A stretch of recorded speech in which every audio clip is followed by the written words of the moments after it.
Welcome to this deep dive Oh, great. into Buddhist principles for inner peace and harmonious living. Right. You shared an article outlining Buddhism's Golden Rule and 10 valuable principles. And Mhm.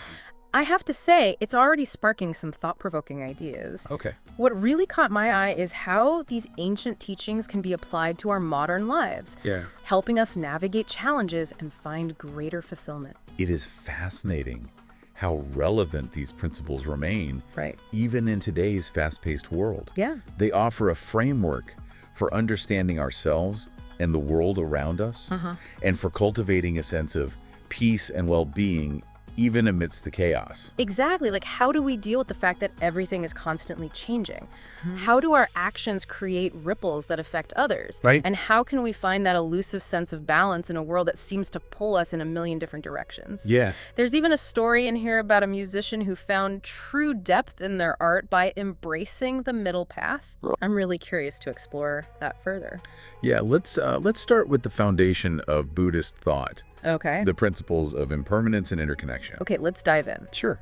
The article uses the analogy of a flowing river to describe Anika, the concept of impermanence. Right. Everything is in constant flux, just like the water in a river. Huh? Our emotions, our relationships, even our sense of self, it's Right. all constantly changing. And recognizing this impermanence Yeah. is key to understanding the nature of suffering. Okay. We often cling to things as if they'll last forever, Right. but when they inevitably change or disappear, we experience pain. This isn't to say we can't enjoy things or form deep connections. Yeah. It's about understanding that clinging too tightly can lead to suffering. So instead of resisting change, Right. we should try to embrace it as a natural part of life. That seems pretty counterintuitive to how we're often conditioned to think. Yeah. Yeah, it is. Yeah. I'm curious, how can we apply this principle to our own lives? Well, For example, what are some things you've personally found yourself clinging to that might be causing unnecessary stress? okay. And how have you used the idea of impermanence to approach those situations? That's a great question. Yeah. And a really important one to reflect on. For me, it's often about expectations. Okay. I might have a very specific idea of how a project should go Right. or how a relationship should unfold. Right. But when things inevitably deviate from my expectations, Yeah. I can find myself feeling frustrated or disappointed. I can definitely relate to that. It's Yeah. easy to get caught up in our own expectations. Exactly. And in those moments, I try to remind myself that this situation, Yeah. this feeling Right. is temporary. It's like a wave in the ocean. Okay. It will crest and then recede. Yeah. This doesn't mean I don't care about the outcome, Right. but it helps me detach from the need to control everything, which ultimately reduces my stress Yeah. and allows me to approach the situation with more clarity and grace. That's a really helpful perspective. Yeah. It's almost like shifting your focus from resisting the wave to learning how to surf it. Precisely. Yeah. And this idea of interconnectedness can help us navigate those waves more skillfully. Okay. The article uses the analogy of a web to explain pratityasamutpada, Right. the principle of interconnection. Just like threads in a vast web, Yeah. all things are interconnected and our actions have a ripple effect, Right. extending far beyond ourselves. So it's not just about me and my little bubble. Right. It's about recognizing that I'm part of a larger system and my actions have consequences that impact others. Yeah. Even in ways I might not immediately see. Exactly. Yeah. Every choice we make, Yeah. every action we take, sends ripples out to the world. And these ripples can create positive or negative impact, Right. depending on our intentions and actions. That's a powerful thought. Yeah. It makes me wonder, what are some specific examples of how our actions create these ripple effects? Sure. I mean, beyond the obvious things like major decisions or grand gestures, Right. are there subtle ways in which our everyday choices contribute to this web of interconnectedness? Absolutely. Okay. Think about something as simple as offering a genuine smile to a stranger. That small act of kindness can brighten their day, Yeah. and they might then go on to treat others with more kindness as well. Right. It's a chain reaction of positivity. Or even something like choosing to buy fair trade coffee. Exactly. That decision supports ethical labor practices and sustainable farming, which Yeah. benefits both the farmers and the environment. Exactly. These seemingly small choices Yeah. can actually have a significant impact when we Right. consider the ripple effects. This leads perfectly to the principle of the middle path, Okay. which I think can be really helpful in navigating those everyday choices. The article describes it as avoiding extremes and finding a balance in all aspects of life. Yeah, it's about finding that sweet spot between indulgence and deprivation, between pushing too hard and not pushing enough. It's a dynamic balance that requires ongoing awareness and adjustment. They used the analogy of a musician who was so focused on practicing Right. that their music lacked soul.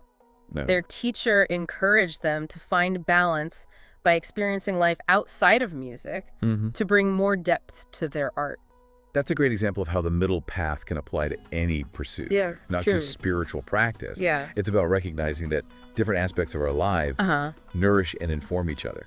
So how can we apply this middle path to our own lives? What? Especially in areas where we might be prone to extremes like work-life balance. It starts with honestly assessing where we're at. Okay. Are we constantly pushing ourselves to the limit, sacrificing our well-being in the pursuit of achievement? Right. Or are we swinging too far in the other direction, Uh-huh. becoming complacent and neglecting our responsibilities? Yeah. The middle path encourages us to find a sustainable rhythm, to prioritize both productivity and rest, Okay. both achievement and enjoyment. It's about finding that equilibrium point, isn't it? Exactly. Yeah. Like a tightrope walker who constantly makes small adjustments to stay balanced. Right. And that brings us to another crucial element of the Buddhist path, Okay. the cultivation of inner peace through meditation. This one is particularly intriguing to me. Okay. The article emphasizes that meditation isn't just about sitting in silence. It's about training the mind Right. to cultivate inner peace and clarity. It's often compared to tuning a musical instrument. With practice, we can learn to quiet the mental chatter, Right. align our thoughts and emotions to create a sense of harmony within ourselves. There's a story in here about an overworked professional who started meditating to manage stress. Right. They found that it brought moments of clarity and tranquility. Yeah. Leading to better decision making. I find that really inspiring, especially in our fast-paced, constantly connected world. That's a common experience among those who practice meditation regularly. It's not a quick fix, Right. but a practice that helps us develop mindfulness and self-awareness. Okay. And with that awareness comes a greater capacity to navigate challenges Yeah. with more calm and composure. But isn't it difficult to find the time and space for meditation in our already busy lives? Yeah. I mean, it sounds great in theory, Sure. but in practice, it feels like a luxury I can't afford. I understand that feeling. Yeah. But even 5 or 10 minutes of dedicated practice each day can make a difference. Okay. It's not about escaping from life, Right. but about equipping ourselves to handle it more effectively. So it's about finding those pockets of stillness Yeah, amidst the chaos. precisely. Yeah. Yeah, Almost like hitting a pause button on the whirlwind of thoughts and to-dos exactly. And those moments of pause. can be incredibly rejuvenating, allowing us to return to our daily activities with a renewed sense of clarity and purpose. This idea of intentional action seems to tie in beautifully with the concept of karma, which is often misunderstood. Right. The article clarifies that it's not about some cosmic punishment system. No. It's about the principle of cause and effect. Yeah. Every action has a consequence, and what we sow, we reap. It's often likened to planting seeds. Okay. If we plant seeds of kindness and generosity, Right. we're more likely to experience a harvest of joy and abundance. Uh-huh. But if we sow seeds of negativity and greed, we might find ourselves reaping a harvest of suffering and dissatisfaction. They share a story of a business leader who achieved great success but was ultimately unhappy because their actions lacked integrity. Right. They eventually realized the impact of their choices Yeah. and chose to live a more ethical life. This highlights a crucial aspect of karma. Okay. It's not about fatalism. We have the power to choose our actions. Right. And in doing so, we influence the consequences we experience. So it's not about being afraid of punishment, but about understanding that our actions have consequences and choosing to act in ways that align with our values and contribute to our own well-being and the well-being of others. Precisely. Yeah. And that brings us to the concept of detachment. I was just about to say, this one always seems a little counterintuitive to me. Okay. Doesn't detachment mean being cold and uncaring? How can we be compassionate and detached at the same time? That's a great question. Yeah. And it gets to the heart of what detachment really means in a Buddhist context. Okay. It's not about suppressing our emotions or disconnecting from others. Right. It's about letting go of excessive attachment to things, people, and outcomes. It's about recognizing that clinging too tightly can create suffering. They use the analogy of a boat journey, saying that too much baggage weighs you down and makes it harder to navigate. And they give the example of a gardener who, despite tending to their plants with care, Right. understands that they can't control everything. They accept that factors like weather and pests are beyond their control. Right. And this acceptance allows them to enjoy the process without undue stress. So it's about finding a balance between caring and controlling. Right. We can put our best effort into things, but we also need to be able to let go of the need to micromanage every outcome. But how does this apply to relationships? Well, Isn't it natural to want to hold on to the people we love and try to protect them from suffering? that's a really important question. Yeah. And it's where the concept of detachment can feel particularly challenging. Okay. Yeah. Welcome back. I'm really interested to unpack this idea of detachment, especially as it relates to relationships. Okay. I can see how clinging too tightly to outcomes can create stress, but how can we reconcile that with the natural human desire to protect the people we love from suffering? It's a delicate balance, for sure. Yeah. Detachment doesn't mean we stop caring. Right. It's about shifting our focus from trying to control external circumstances to cultivating inner peace and acceptance. Okay. It's about recognizing that everyone has their own journey and their own lessons to learn. So instead of trying to shield our loved ones from every hardship, Right. we can offer them support and compassion Uh-huh. while also acknowledging their capacity to navigate their own challenges. Exactly. Think of it like this. Okay. You can hold a baby bird gently in your hands, Uh-huh. offering it warmth and protection. Right. But eventually you have to let it go Yeah. so it can learn to fly on its own. That's a beautiful analogy. Yeah. It highlights the trust involved in detachment, both in ourselves and in others. Trust is a key element, absolutely. Mm. And this trust is nurtured by compassion and loving kindness, which are at the heart of the Buddhist path. The article emphasizes that compassion, or karud, Okay. and loving kindness, or metta, Oh. are about treating others with the same care and understanding we wish for ourselves. It's about recognizing our shared humanity, isn't it? Absolutely. Understanding that we all experience joy and sorrow, success and failure, Right. and that beneath those surface level differences, there's a fundamental connection that binds us all. Absolutely. Yeah. And recognizing that shared humanity allows us to cultivate empathy and compassion, even for those who might seem different from us or who might have caused us harm. They share a story of a doctor working in a war zone Right? who treated everyone with humanity and care, regardless of their background or affiliation. Right. It's a powerful example of how compassion can transcend even the most challenging circumstances. It's a reminder that compassion is not selective. It's a quality we can cultivate towards all beings, Right. and that includes ourselves. You mentioned self-compassion earlier, and Yeah. I wanted to circle back to that because I think it's something a lot of people struggle with. Yeah. We can be so hard on ourselves, Right. constantly criticizing and judging our every move. Yeah. How can we apply these principles of compassion and loving kindness to our relationship with ourselves? It starts with recognizing that we are all imperfect beings worthy of kindness and forgiveness, Okay. even when we make mistakes. Imagine speaking to a close friend who is struggling. Right. Would you berate them for their shortcomings? Oh, no. Or would you offer them words of support and encouragement? I would definitely try to offer support and encouragement. Yeah. It's easier to extend that kindness to others than it is to ourselves, though. It is for many of us. Yeah. But with practice, we can learn to treat ourselves with the same gentleness and understanding we would offer to a loved one. Right. We can acknowledge our imperfections without judgment, Okay. recognizing that making mistakes is a natural part of being human. It's almost like reframing those inner critic voices as opportunities for growth and self-compassion. Exactly. And this cultivation of self-compassion can help us navigate challenges with more resilience and grace.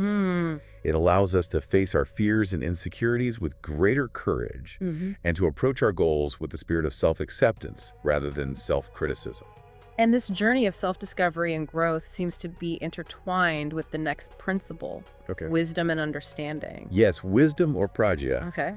is about seeing the world with clarity, understanding the true nature of reality. Right. It goes beyond mere knowledge.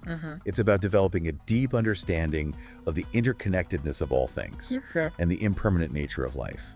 They give the example of a teacher who, instead of punishing a disruptive student, sought to understand the reasons behind their behavior and offered support. Yeah. It's a great example of how wisdom can lead to more compassionate and effective responses. It's a reminder that everyone is fighting their own battles. And sometimes those battles manifest in ways that might be challenging or disruptive. Yeah. Wisdom allows us to see beyond the surface behavior and to recognize the underlying suffering or unmet needs that might be driving those actions. So it's about approaching situations with curiosity and empathy. Exactly. Seeking to understand rather than to judge. And this leads us to the transformative power of gratitude and appreciation. Okay. A principle that can shift our perspective and bring more joy and contentment into our lives. They share an example of someone losing their job. Right.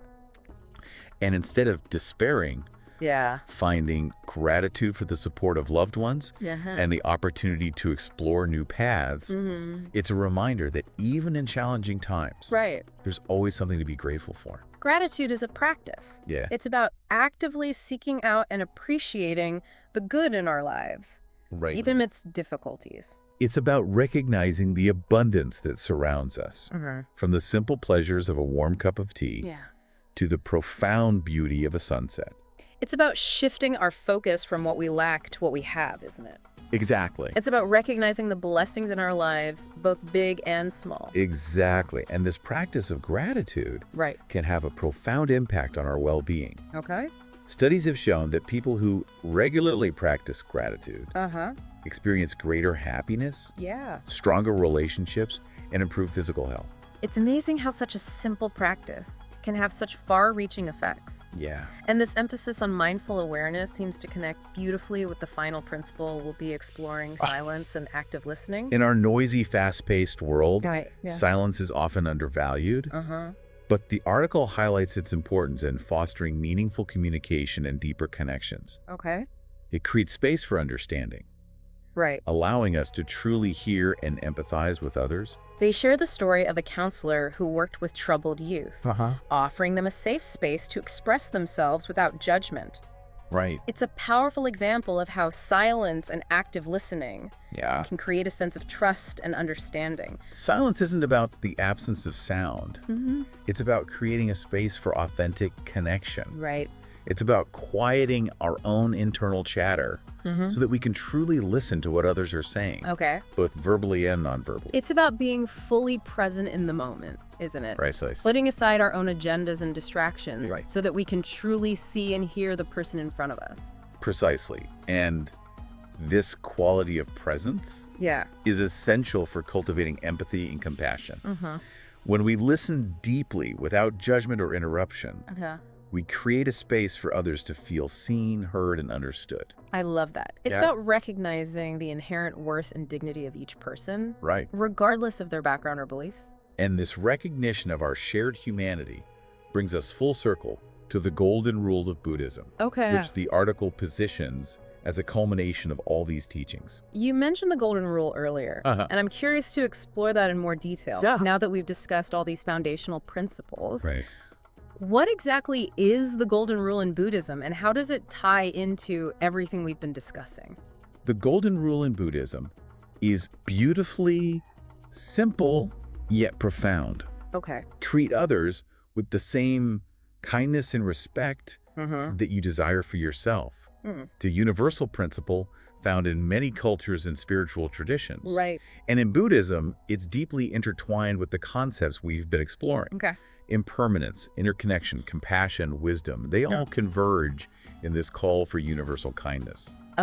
I can see how all these principles weave together to form the tapestry of the Golden Rule.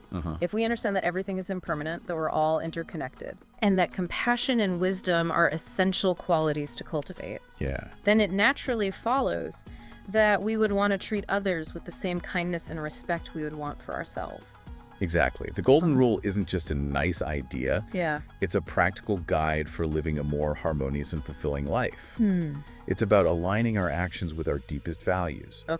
recognizing that our well-being is inextricably linked to the well-being of others. It sounds simple in theory, but how do we actually put this golden rule into practice in our daily lives? It seems like such a big concept, almost overwhelming. Yeah. Where do we even begin? It starts with small everyday acts of kindness. Okay. A smile, a helping hand, a listening ear. These seemingly small gestures can have a profound impact on the people around us. Right. And as we practice these acts of kindness, we begin to cultivate a more compassionate and loving heart, which in turn influences our thoughts, words, and action. Okay. We start to see the world through a lens of empathy and understanding, which naturally leads to more harmonious interactions. So it's about making a conscious effort to choose kindness. Precisely. Yeah. Moment by moment, both towards ourselves and towards others. And as we practice compassion and kindness, it becomes more ingrained in our being. Exactly. Yeah. It's like planting seeds that, with nurturing, will grow and blossom, creating a more beautiful and harmonious world. This has been such an enlightening conversation. Yeah. I feel like we've barely scratched the surface, though. Right. Is there anything else you'd like to add before we move on to our final reflections? I feel like we've been on such an incredible journey exploring these Buddhist principles. We've covered so much ground, from the concept of impermanence to the transformative power of compassion and the profound simplicity of the Golden Rule. It's amazing how these ancient teachings can still offer such relevant guidance for navigating the complexities of modern life. They provide a framework for understanding ourselves, our relationships, and the world around us, and for cultivating a sense of inner peace and harmony, even amidst the chaos. I'm curious, as we wrap up this deep dive, what are some key takeaways you hope our listeners will glean from our exploration today? What are some practical steps they can take to integrate these principles into their daily lives? I think one of the most important takeaways is the recognition that we all have the capacity for change and growth. These Buddhist principles aren't about achieving some unattainable state of perfection. They're about embarking on a journey of self-discovery and transformation. So it's not about arriving at a destination, but about embracing the journey itself. Exactly. It's about showing up each day with a willingness to learn, to practice, and to grow. It's about making conscious choices that align with our values and that contribute to our well-being and the well-being of others. That makes it feel a lot more approachable. Instead of feeling overwhelmed by the enormity of it all, we can focus on taking small, intentional steps each day. Absolutely. What's one small step that resonates with you, something you feel inspired to incorporate into your own life? Honestly, the practice of gratitude has really struck a chord with me. It's so easy to get caught up in the hustle and bustle of daily life and to focus on what's missing or what's going wrong. But intentionally shifting my attention to what I'm grateful for, even in the midst of challenges, feels incredibly empowering. I love that gratitude is such a powerful practice. It can shift our perspective, boost our mood, and help us appreciate the abundance that surrounds us, even in the midst of difficult times. And it's something we can practice anytime, anywhere. What about you? Is there a particular principle or practice that you find yourself coming back to time and again? For me, it's the practice of mindfulness. It's about cultivating a sense of present moment awareness, paying attention to our thoughts, feelings, and sensations without judgment. It's about noticing the beauty in the everyday, the simple joys that often go unnoticed. That resonates with me as well. It's about slowing down, being present in the moment, and savoring the richness of experience, isn't it? Precisely. And even a few moments of mindful breathing or a short walking meditation can make a difference in how we experience our day. It's about creating those pockets of stillness and awareness amidst the busyness of life. This has been such an enlightening conversation. As we wrap up, is there anything else you'd like to leave our listeners with, something they can reflect on as they continue their own exploration of these principles? I would encourage everyone to approach these teachings with an open mind and a spirit of curiosity. Don't be afraid to experiment, to try different practices, and to see what resonates with you. And remember, the journey toward greater peace and harmony is a lifelong process, not a destination. It's about taking small steps each day, cultivating kindness and compassion, and embracing the richness and complexity of this human experience. That's a beautiful message to end on. Thank you so much for sharing your wisdom and insights with us today. It's been a pleasure, and thank you to all our listeners for joining us on this deep dive into the world of Buddhist principles. We'll see you next time for another fascinating exploration. Until then, may you find peace, joy, and inspiration on your journey.